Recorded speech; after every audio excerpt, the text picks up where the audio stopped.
It is my honor to acknowledge the presence of His Excellency Mr. Munir Akram, President of the United Nations Economic and Social Council, and the permanent representative of Pakistan to the United Nations. Excellency, Mr. President, thank you so much for joining us. Please, the floor is yours.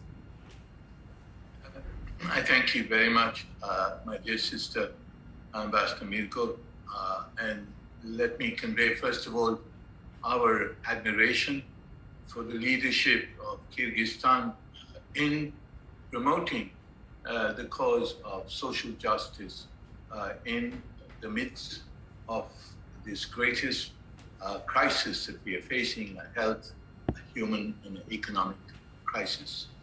It is my pleasure to join you and to commemorate the meeting of the 2021 World Day of Social Justice and to launch the International Labour Organization's new flagship report, World Employment and Social Outlook 2021, the role of digital labour platforms in transitioning the world of work.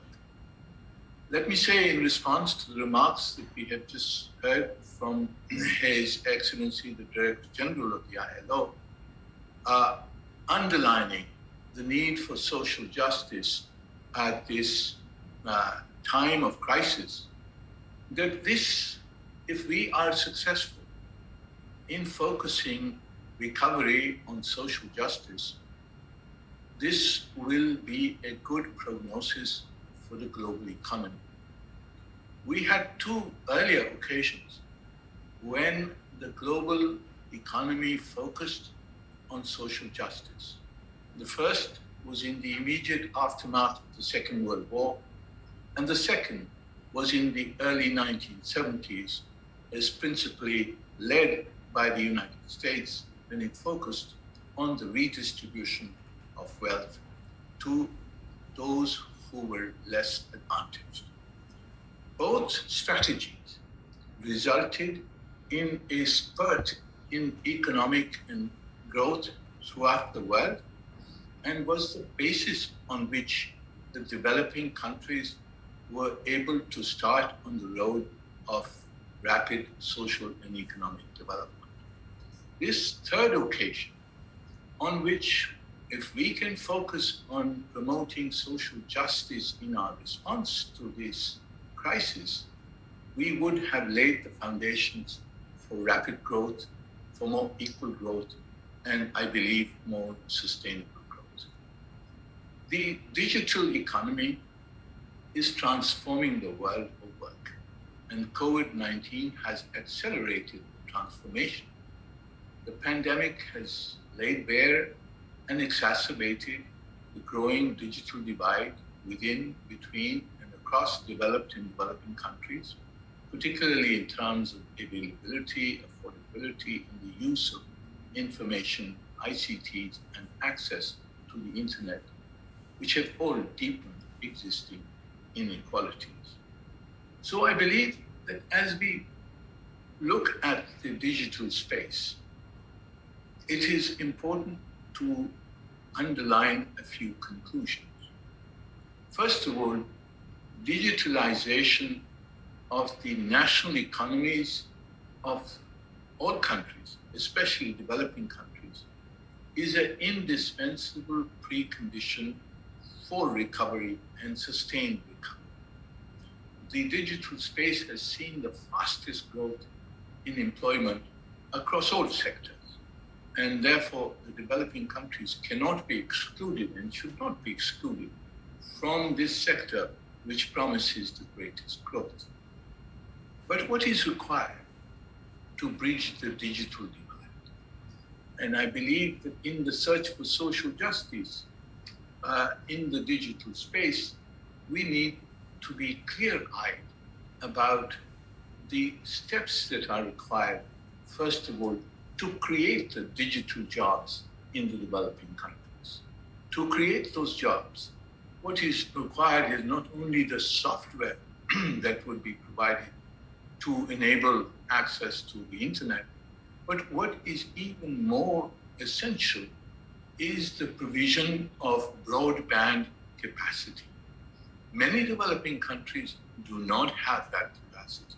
And I believe that Kyrgyzstan has rightly underlined the problems faced by those countries which are landlocked and isolated in mountain countries as such. One of the major objectives of the project we are promoting with China, the China-Pakistan Economic Corridor, is precisely the laying of the largest network of broadband to connect the Chinese and the Pakistani and the West Asian and Central Asian economies. This will be essential. But investment in broadband, first of all, requires the availability of energy. And energy requires the investment in infrastructure, especially sustainable infrastructure.